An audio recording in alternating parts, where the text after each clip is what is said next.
Киелі кітап бірегей. Оның басқа кітаптардан айырмашылығын айтқанда, оған тең келетін немесе ұқсасы жоқ.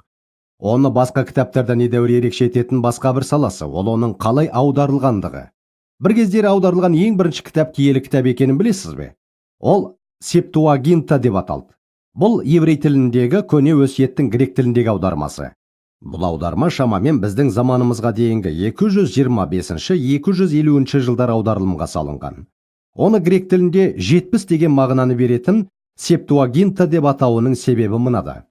Бұл дәстүр болды. Бұл шын мәнінде орын алуға тиісті болған жоқ. Бірақ дәстүрге сәйкес былай делінген: 70 ер адам 70 күнде 70 түрлі кішкене бөлмелерді еврей тіліндегі көне өсиетті грек тіліне аударды. Бұл шын мәнінде орын алған жайт емес, алайда бұл аударманы неліктен 70 немесе Септуагинта деп аталғанын түсіндіреді.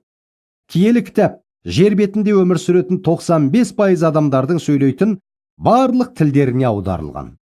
Әлемнің барлық 95% тілдеріне емес, әлемде өмір сүретін адамдардың 95% сөйлейтін тілдерге. Киелі кітап бірегей. Ол басқа кітаптардан өзгеше, оған тең келетін немесе ұқсас кітап жоқ. Бірақ бұл жайт оның міндетті түрде шынайы екендігін білдірмейді.